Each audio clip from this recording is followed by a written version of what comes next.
Encantada también de estar aquí con ustedes, agradeciéndoles muchísimo que un sábado del mes de junio a esta hora estén aquí para hablar de un tema tan duro y tan difícil como el de la justicia global. Así que muchísimas gracias y por supuesto es un honor estar incluida en la programación de este Festival de Filosofía, Avivamem. Y bueno, si quiero hacer una referencia a cómo en los últimos tiempos están proliferando este tipo de encuentros. Al final, ¿no? Festival de Filosofía es sobre todo un encuentro, un lugar, un espacio, un tiempo, básicamente ideas que van y vienen, diálogo. Y bueno, tiene que ver, creo, muchísimo con las diversas crisis por las que estamos atravesando, el que la filosofía se vuelva un núcleo, un centro de atención, pero también con una suerte de activismo filosófico que nos devuelve al punto de partida. Y el punto de partida de la filosofía en Atenas era el ágora. El ágora, la ciudadanía o todos los conceptos a los que les vamos a dar la vuelta esta tarde. Bueno, la filosofía se hacía en la plaza pública, ahora ¿no? Son ateneos, museos, todo tipo de espacios públicos y creo que es una inflexión, es una novedad. Yo reflexionaba de que efectivamente y además me lo ha recordado el entrar a esta sala, ¿no? Con esa bonita exposición que hay, recordando a los artistas de la Segunda República. La filosofía en este país ha tenido que recuperar de ese masazo enorme que fue la dictadura franquista. Para eso ha habido que hacer un esfuerzo de generaciones, porque somos generaciones, la filosofía de la transición, para que también en el ámbito universitario pudiéramos ponernos a nivel con otros países. Bueno, ha desaparecido recientemente, quiero nombrar por ejemplo a Javier Muguerza, que fue una de las personas, de los maestros que devolvió a la filosofía a este país, bueno, pues esa normalidad, ¿no? Académica, la filosofía analítica, la teoría crítica, la hermenéutica, pero es cierto que en esta coyuntura de las que hoy les voy a hablar aquí, es muy importante que los filósofos y las filósofas, y sobre todo, quizás especialmente los que nos dedicamos a la ética y a la filosofía política, estemos disponibles en el ágora, estemos disponibles para el debate. Hace poco también tuve la oportunidad de presenciar pues, un ejercicio de deliberación pública de la mano de Michael Sandel en la Universidad Complutense. Este es un autor de Harvard también, un filósofo que defiende el papel del debate democrático. Y bueno, sumamos esto a nuestras múltiples responsabilidades como profesoras, como investigadoras, como gestoras, como activistas culturales, pero lo hacemos con muchísimo gusto y pensando que es también una necesidad. Ya comentaba con los responsables del festival, estamos pensando en la idea de también consolidar una red de ciudades que piensan, de festivales de filosofía, y darle así, diríamos, ¿no? mayor consistencia y calado a todas estas iniciativas de activismo filosófico que nos parecen tan importantes. Lo que yo vengo a presentarles hoy es una mera reflexión, y por eso se formula como una pregunta, sobre el momento en el que estamos. Esto quizás sea la tarea más difícil, ¿no? La ontología del presente que decía Foucault, para plantearse. Siempre la filosofía, bueno, pues teoriza a posteriori. Hegel hablaba de la lechuza que emprende su vuelo al atardecer. Por lo tanto, hay, ¿no?, una cierta arrogancia en intentar determinar a través de los síntomas presentes, los síntomas de una época, pues qué está pasando y sobre todo qué está pasando con la justicia. ¿Qué está pasando hoy con la justicia?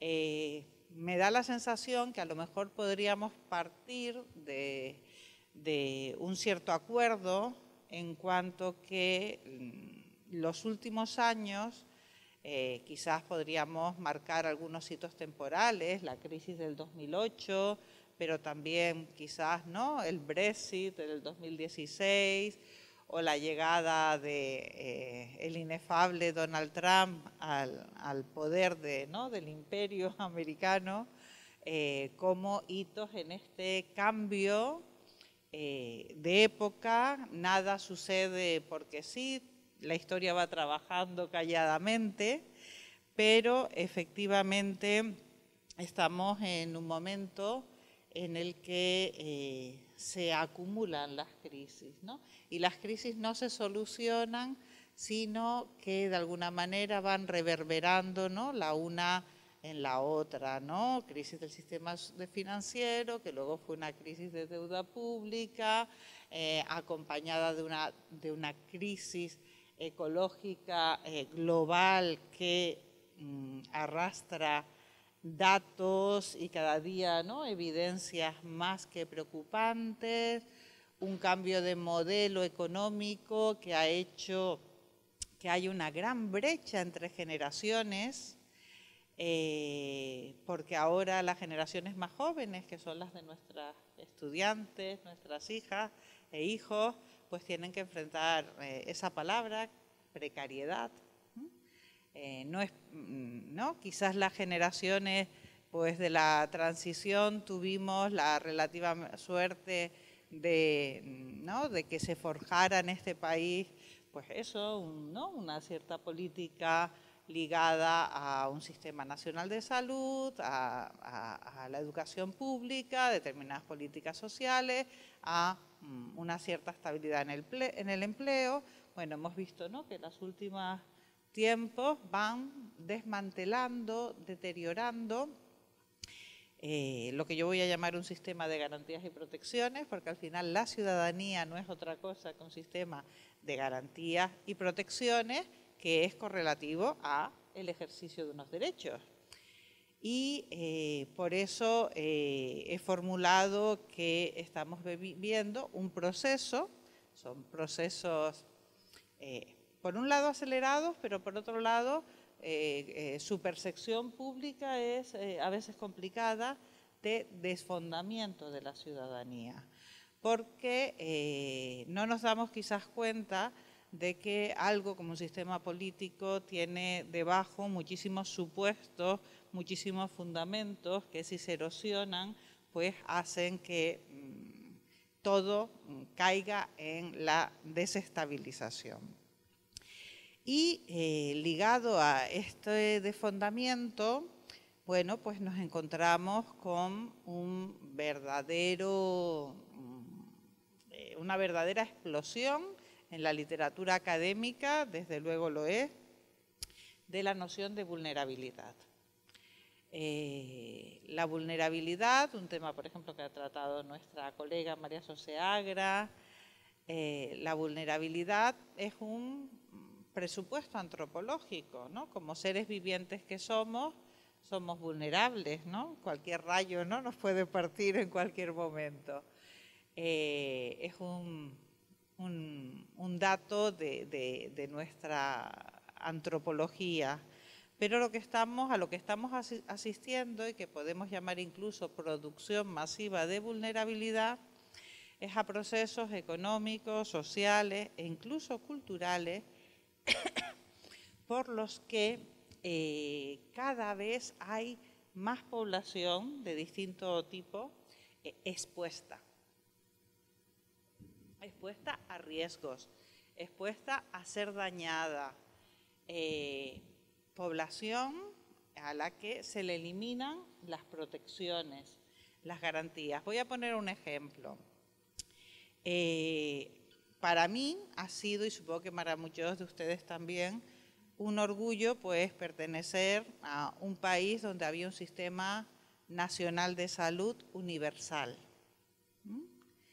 En 2012, y esta fue también de alguna forma una consecuencia de la crisis, hubo un decreto por el que los inmigrantes indocumentados no tenían, ¿no? Dejaban de tener derecho a la asistencia sanitaria.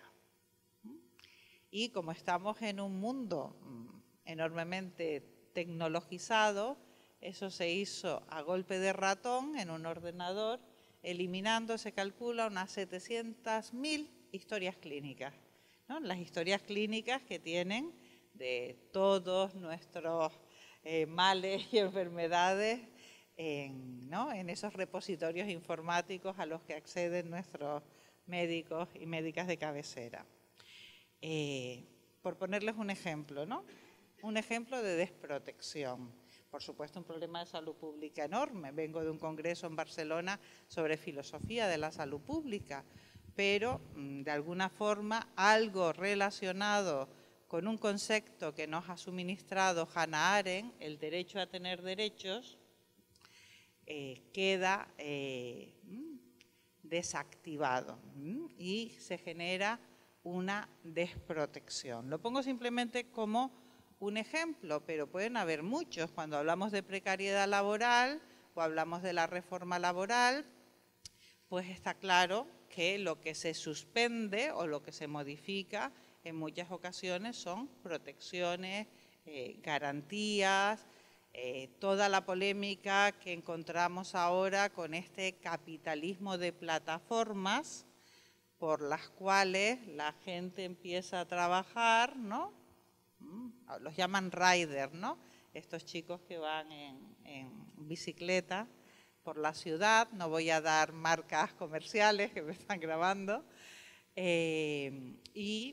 donde realmente la relación laboral que podíamos entender entre ¿no? una firma, una empresa que contrata y alguien que es contratado, realmente no aparece por ningún lado y vemos que eso que llamamos el derecho del trabajo, el derecho laboral, determinado tipo de garantía, se va erosionando. Si nos pusiéramos a hacer el recuento de toda esta operación compleja, a veces más acelerada, a veces más lenta, de desmantelamiento de garantías y protecciones, pues no tendríamos pues, lo que hace la ciencia social, ¿no? Un diagnóstico de una importante mutación que al mismo tiempo es económica, que al mismo tiempo es social y que también es cultural y también teje las subjetividades de los más jóvenes, sus expectativas y sobre todo pues ese horizonte bastante oscuro de falta de oportunidades. Por eso decía que venir aquí, ¿no? A escucharme a las 6 de la tarde en junio, ¿no? A hablar de lo que nos está pasando, pues tiene para ustedes muchísimo mérito. Así que, claro, son procesos concomitantes.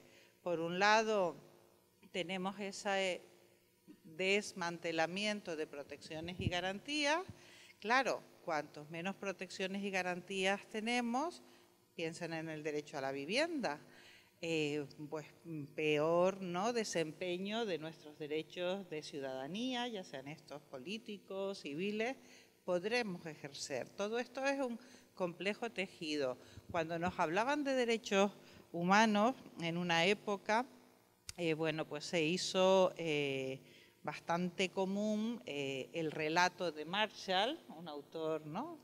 T. Marshall, que hablaba de generaciones de los derechos humanos, ¿no? Los derechos civiles primero, los derechos políticos, los derechos económicos, sociales, los derechos de tercera o cuarta generación, por ejemplo, relativo al medio ambiente, y lo pensábamos en una escalinata de progresión y diríamos que al menos hasta los años 90, la última década del siglo pasado, pues ¿no? Confiábamos en que los derechos humanos se iban a extender universalmente, que había dificultades, resistencias y también, incluso por parte de muchos autores, se pensaba que estábamos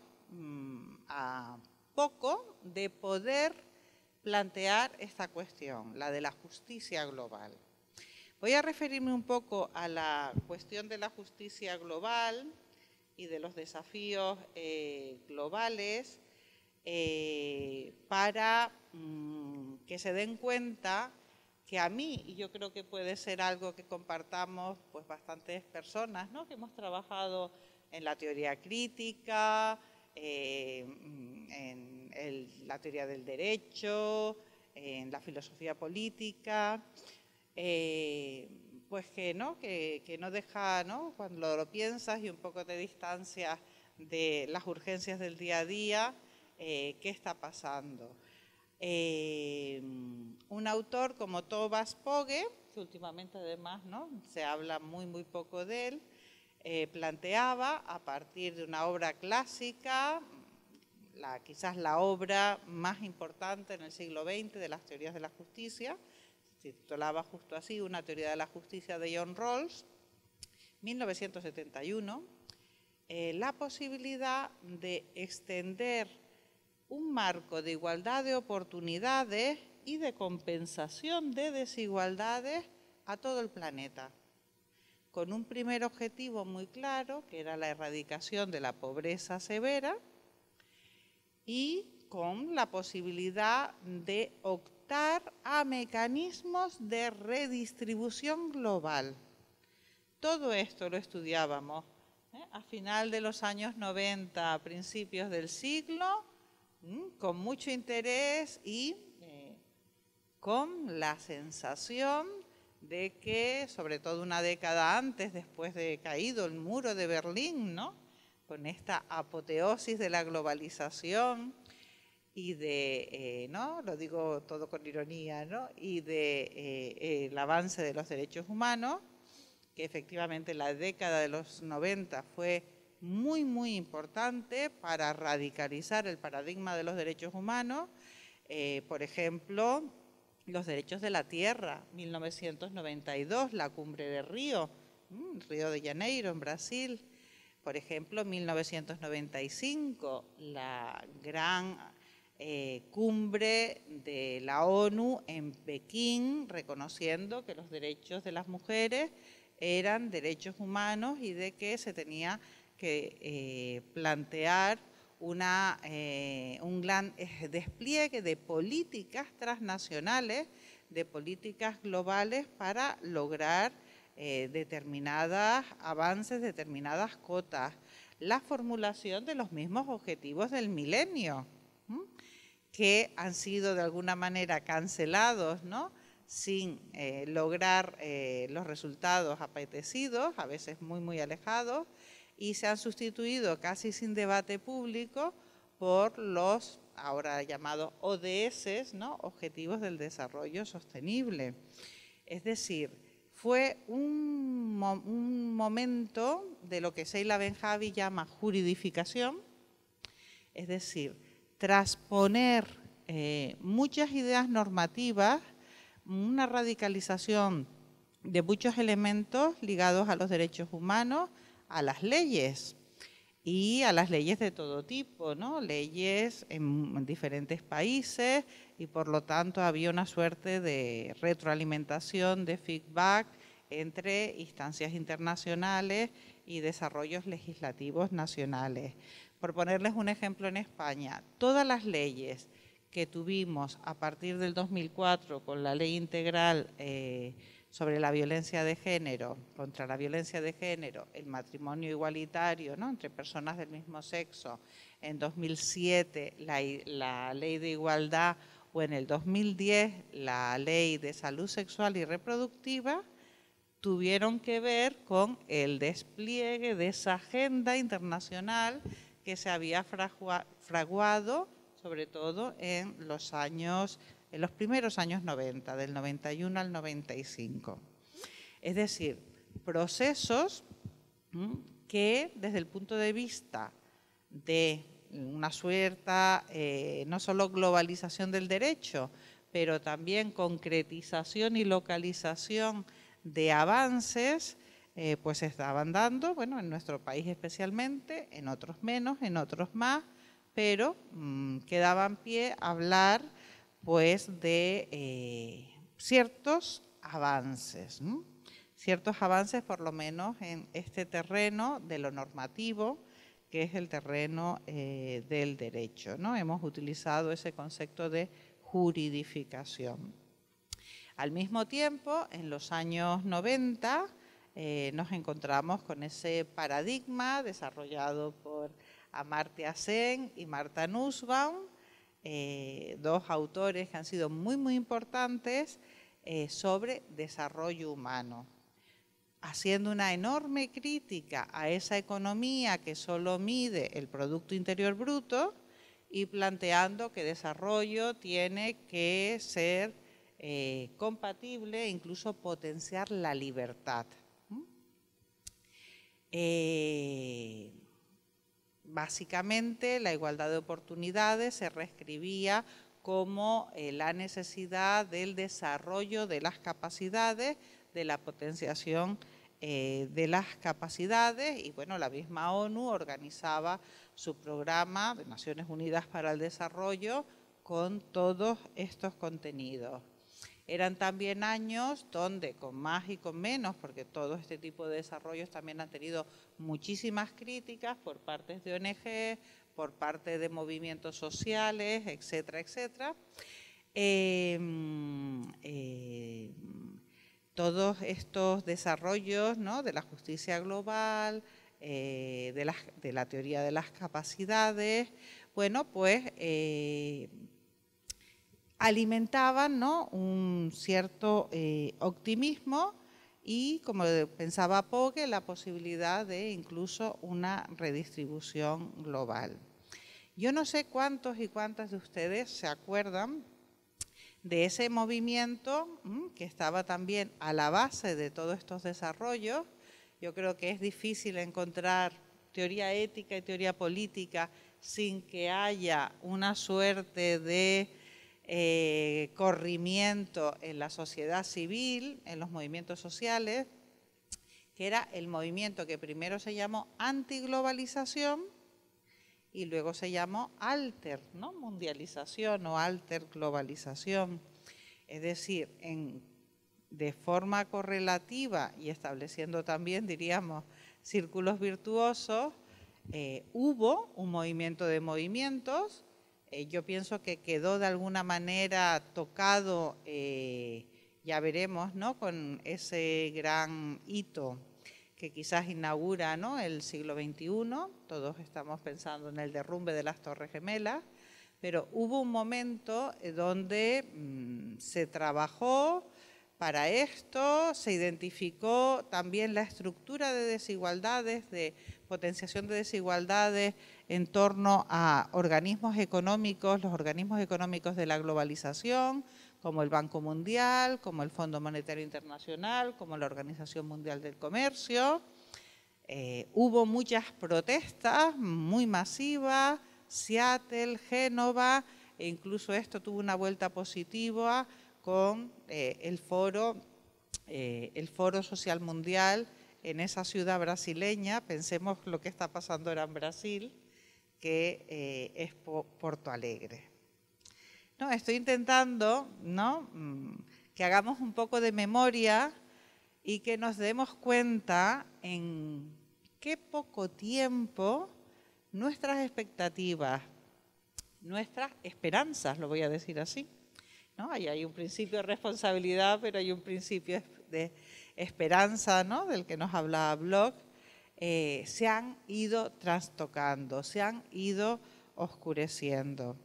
Efectivamente, ese optimismo normativo globalista que tuvo muchísima crítica pues, por parte de todos estos movimientos sociales. Neus recordaba un libro del 2002 que yo edité con una compañera, Conchi Ortega, que se llamaba justo así, ¿no? Globalización y neoliberalismo, un futuro inevitable. Es decir, ya la carga crítica estaba también planteada, pero también la posibilidad de que frente a ese despliegue enorme de la globalización fuera posible también globalizar la ley, globalizar los derechos humanos y acabar con las situaciones más penosas. Antes hablábamos de la pobreza severa, que, bueno, que todavía hoy, ¿no?, son una vergüenza para una humanidad capaz de los despliegues tecnológicos más impresionantes.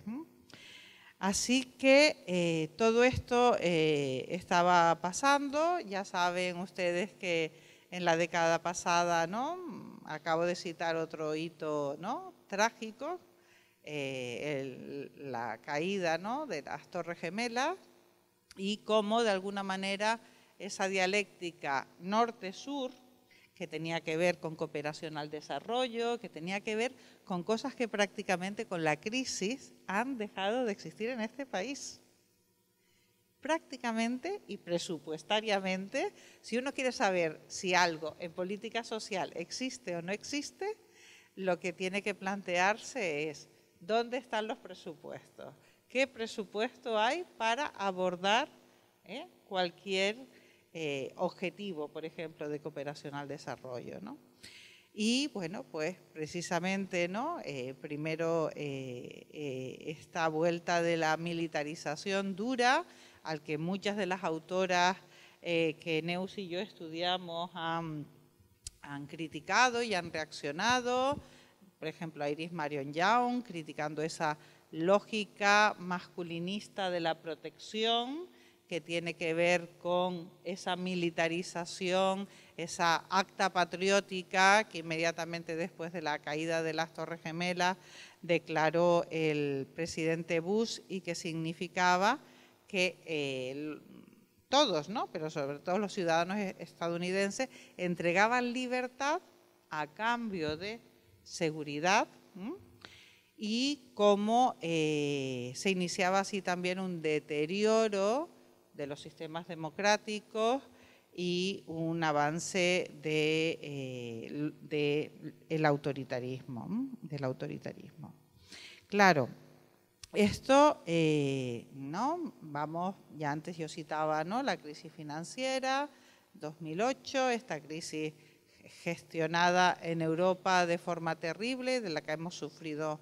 tanto, ¿no?, como una suerte de austericidio. Se hablaba de políticas de austeridad, de negarse a la solidaridad, incluso dentro de Europa, con lo cual toda esa pretensión de los teóricos de la justicia global de que podían habilitarse mecanismos de redistribución, algunos recordarán incluso la tasa Tobin, ¿no?, por la que en la circulación de capitales pues podrían simplemente tributar, o la eliminación de los paraísos fiscales, etcétera, etcétera. Bueno, pues todo eso, ¿no?, dejaba de ser pensable. A Sarkozy se le ocurrió en algún momento hablar de la reforma del capitalismo, pero a fin de cuentas lo que hemos tenido es un asunto de reajustes, una consolidación cada vez más férrea de élites financieras y tecnológicas que simplemente buscan oportunidades de mercado en lo que sea, ¿no?, en la vivienda, en la privatización de los sectores públicos, etcétera, etcétera, etcétera. Un incremento notable de la desigualdad, un avance constante y sobre todo para las generaciones más jóvenes de la precariedad y la ruptura incluso de esto que hace no tanto tiempo pensábamos como natural y deseable. De un lado la solidaridad y del otro lado la justicia. Y la justicia además formulada en términos planetarios, en términos de globalidad. Desde el punto de vista de alguien que no solo nosotras, que hemos estudiado, que hemos tenido que estudiar teorías de la justicia y todos estos desarrollos, el pensar en qué situación estamos hoy, aquí, 2019, pues resulta no solo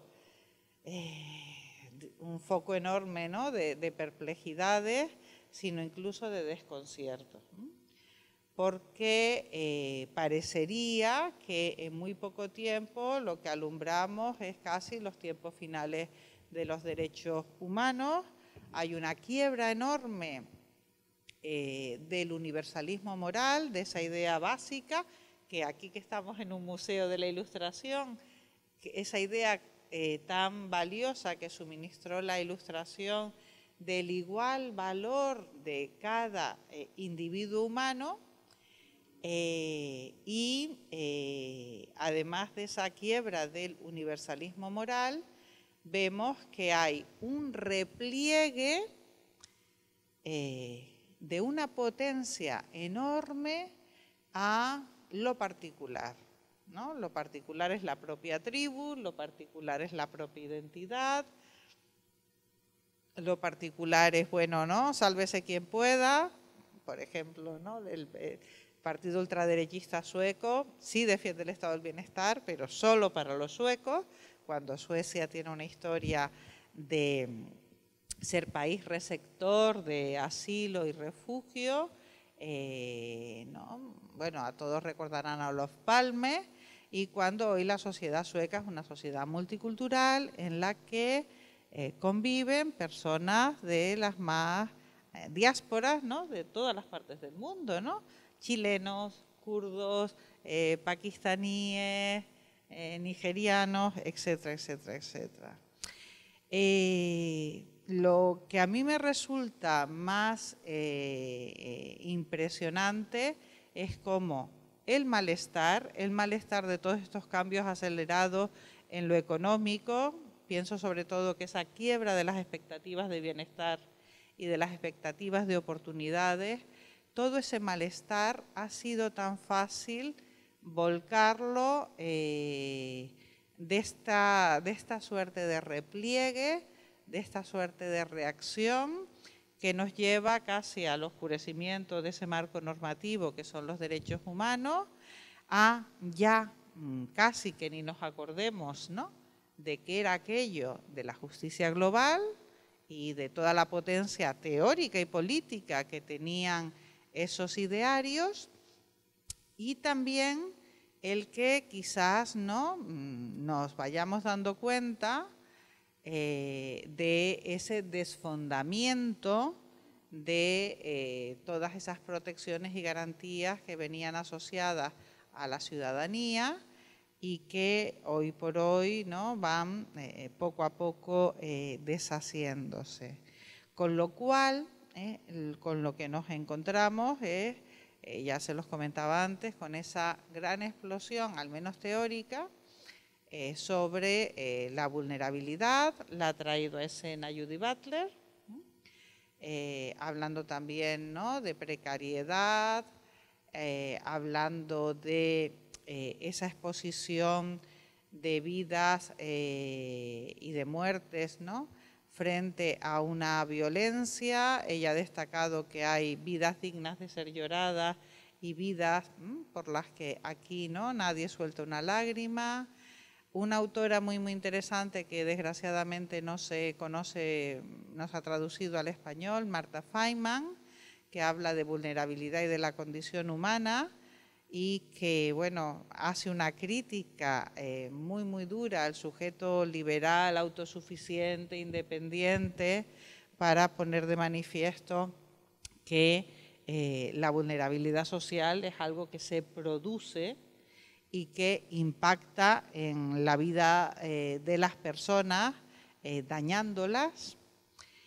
Y en ese sentido se abre aquí, pues creo que no, posibilidades políticas para pensar, por lo menos desde un nuevo enfoque, desde una nueva óptica. Y hablaríamos de que hay una cierta, ¿no?, deflación de las teorías de la justicia.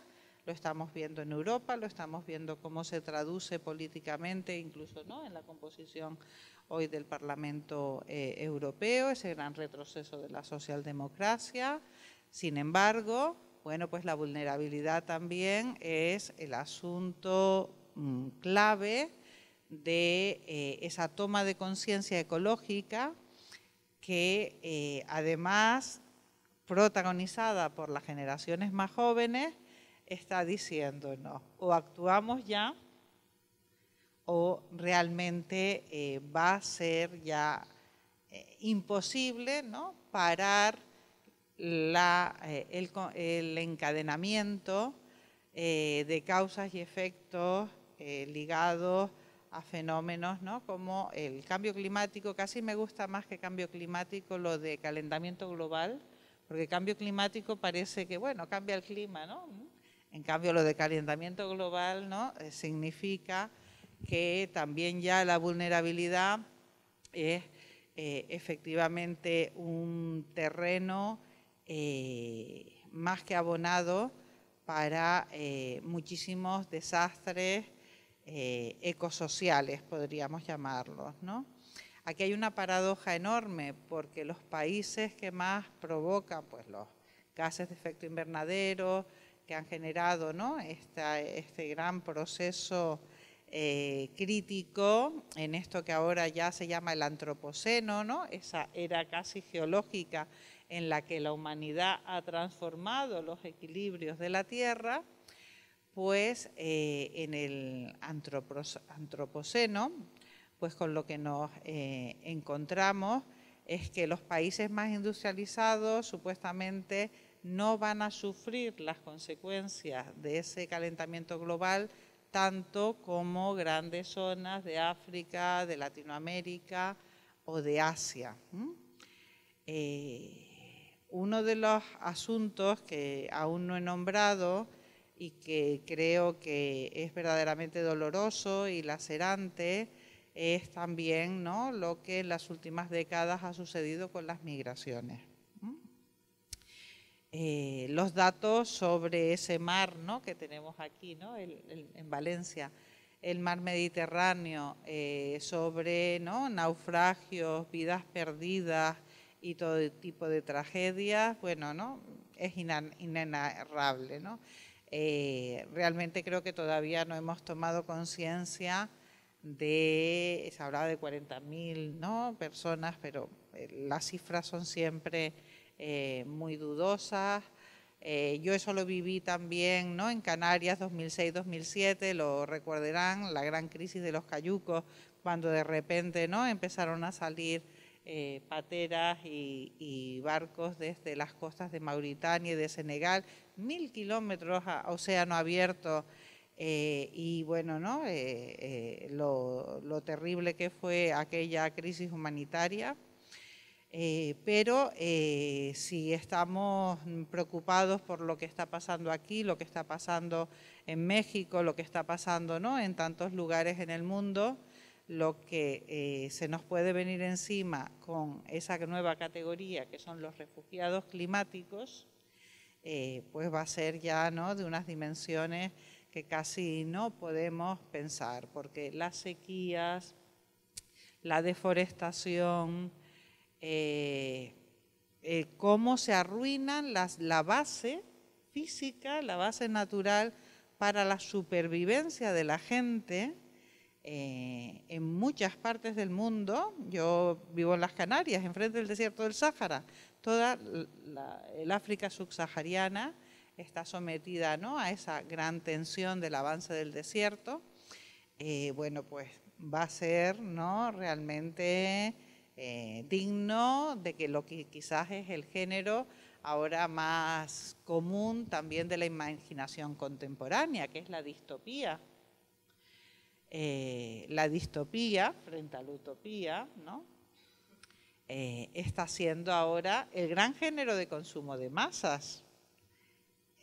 ¿No? Habremos oído hablar del cuento de la criada. Ahora yo no lo he visto, pero parece que hay que ver una serie que se llama Chernóbil, porque efectivamente, ¿no?, Chernóbil, muchas y muchos lo recordaremos, 1986, ¿no?, esa central nuclear en Ucrania, ¿no?, que saltó por los aires.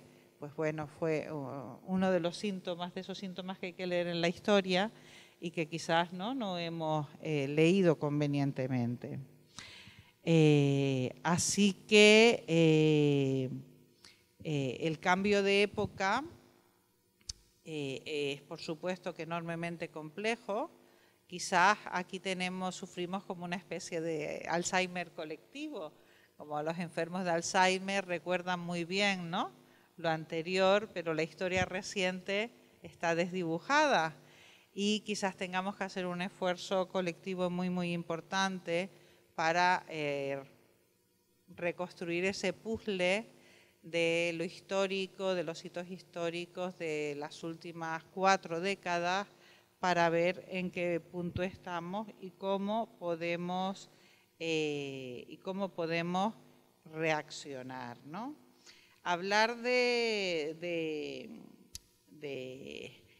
la capitalización del malestar, ¿no?, me parece fundamental, porque efectivamente, ¿no?, las crisis se suceden, se alimentan y se vuelven casi parece, ¿no?, parece que volvemos a la tragedia griega, y lidiar, ¿no?, con todo este tipo de asuntos, ¿no?, pues nos dejan anonadados, sobre todo porque parece que la política ha perdido la posibilidad de actuar con respecto a determinados diagnósticos.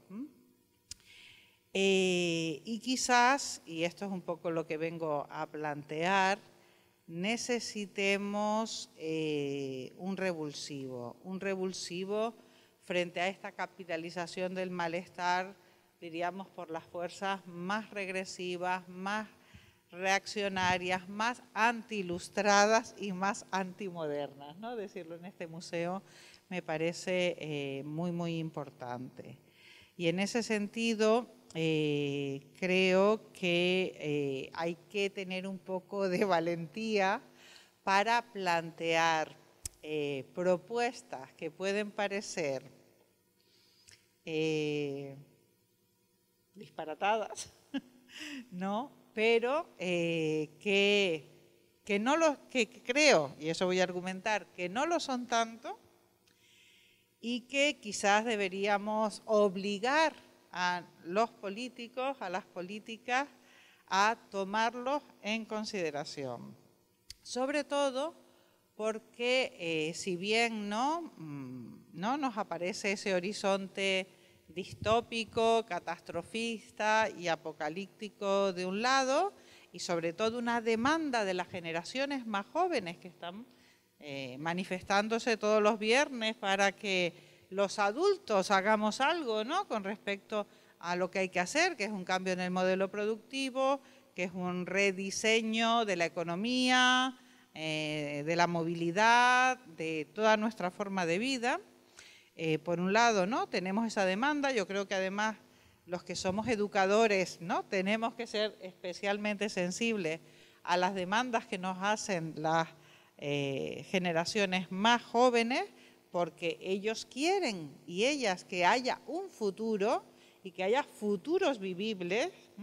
Por eso estamos aquí, ¿no?, en esta encrucijada de responsabilidades.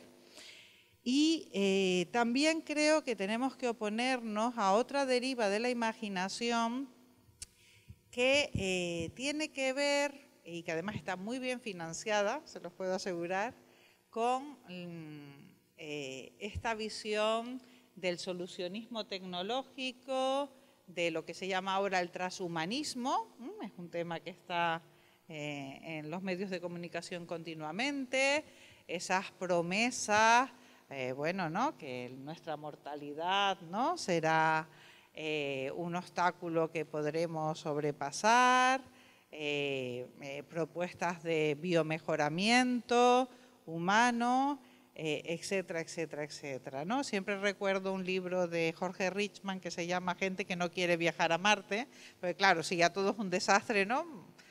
Claro, unos pocos se podrán a lo mejor montar en una nave espacial e irse a Marte y olvidar, ¿no?, de la regla de la Tierra, olvidarse de la Tierra, pero bueno, ¿no?, si somos de esa gente que no quiere viajar a Marte, pues tendremos que quizás plantear para el debate político unas cuantas ideas. Solo voy a dar 2 o 3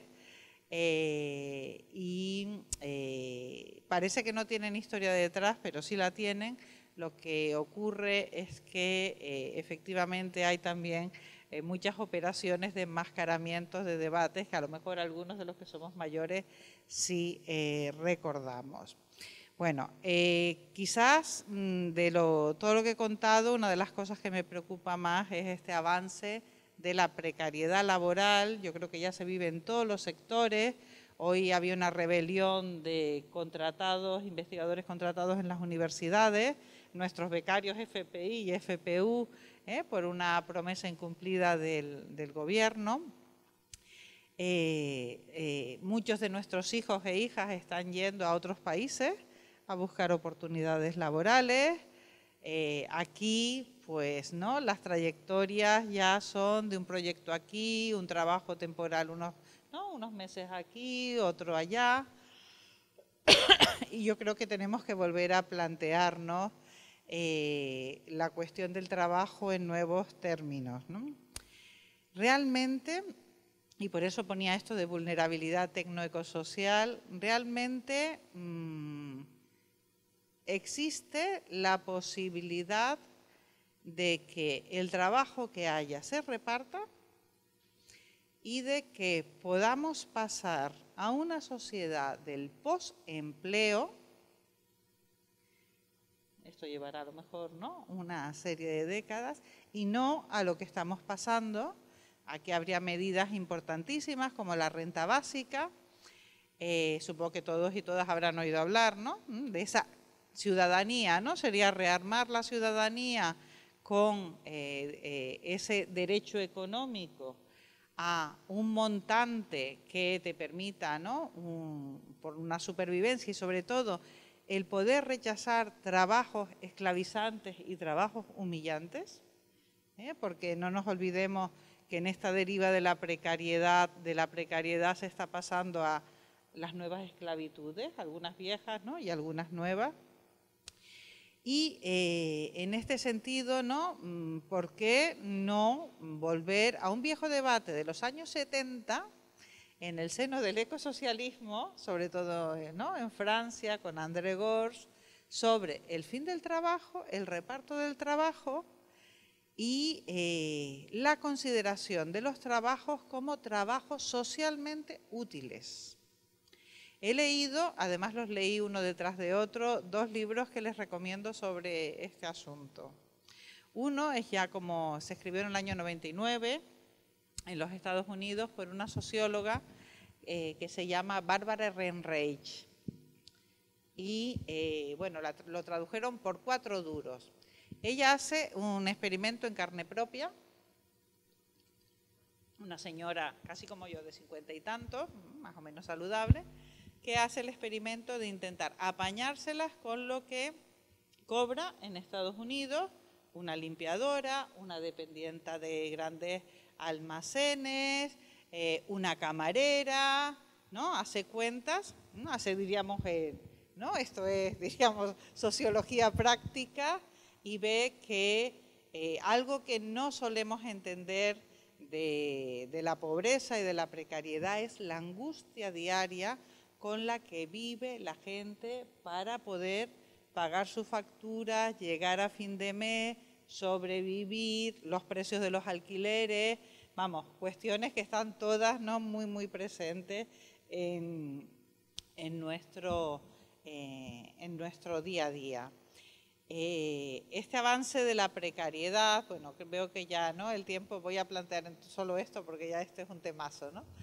Este avance de la precariedad hace además que los trabajos que quizás sean más necesarios, por ejemplo, los trabajos de cuidados, en sociedades además que estamos envejeciendo, sean los peor pagados, los peor considerados.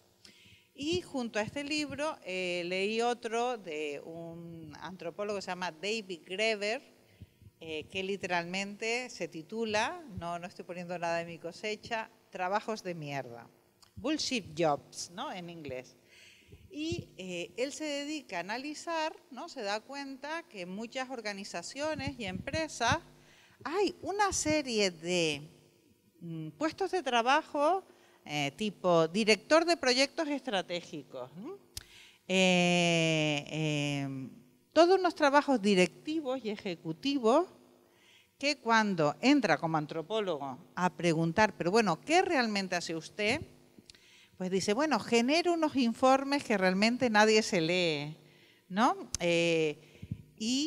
Un montón de gente, además esto está, ¿no?, sacó muchísima información también de Twitter, de Internet, y un montón de gente empieza a decirle que está verdaderamente desesperada porque gente que ha estudiado, que tiene trabajos con un buen salario, y que sin embargo se encuentran absolutamente frustrados porque son conscientes de que su trabajo no tiene ningún tipo de utilidad, ningún tipo de valor social.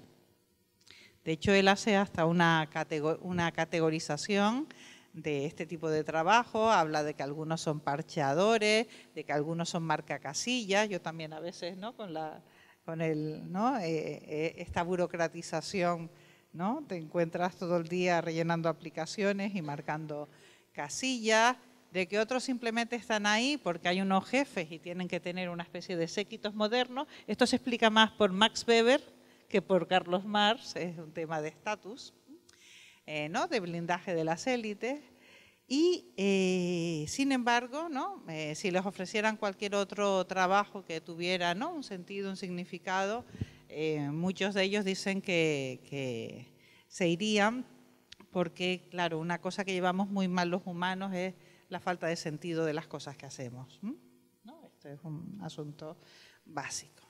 Bueno, hay una gran cantidad de literatura crítica sobre el mundo del trabajo, sobre los procesos de precarización que estamos viviendo, que están viviendo sobre todo las generaciones más jóvenes, y quizás sea el momento de plantearnos que las brechas generacionales están ahí, que las brechas laborales están también, ¿no?, planteadas, y dado que, ¿no?, que gran parte de lo que se avecina y de lo que ya está funcionando es una gran transformación ligada a la inteligencia artificial, a la automatización, a la robótica. Todos hemos visto un sector que se ha transformado radicalmente, la banca. Piensen en la banca hace 15 años, la banca ahora, y todavía se están haciendo ERES y jubilaciones anticipadas de gente de 52, 53, 54 años, porque realmente nos lo hacemos todos a través de unas aplicaciones, ¿verdad?, en casa. Y bueno, ¿no?, y prácticamente el dinero está a punto de desaparecer, ¿no? Ya con reconocimiento facial sabrán si tenemos dinero en la cuenta o no tenemos dinero en la cuenta. Todo esto está pasando y nuestros debates políticos sobre el empleo y sobre el trabajo siguen teniendo coordenadas y siguen situados en unas coordenadas que ya no son las del mundo que estamos viviendo. Sin embargo, tenemos una gran dificultad para eso, hacer las preguntas y plantear quizás las alternativas. Esto es lo que pasa en las épocas de crisis, pero lo que sucede es que nuestra época de crisis parece que ha hecho una suerte de envite a todas las crisis anteriores y ya asume, ¿no? ya suma demasiados ejes. Está claro que si no logramos darle la vuelta a esa capitalización del malestar por parte de las opciones antiilustradas y antimodernas, y si tampoco somos capaces de pensar en estas cuestiones que al final tienen que ver, al final y al principio, con la justicia, porque tienen que ver con la redistribución, porque tienen que ver con el bienestar, porque tienen que ver con las oportunidades y porque tienen que ver con garantizar futuros vivibles, pues difícilmente, ¿no?, vamos a hacer otra cosa que quizás, ¿no?, lamentarnos de vivir cada vez más en sociedades más deshumanizadas, más violentas y más insolidarias, y por lo tanto menos justas. Por eso quería acordarme con ustedes de la justicia global y pensar, ¿no?, cómo podríamos traerla de vuelta al debate político y sobre todo a la generación de alternativas. Y me voy a callar aquí. Gracias.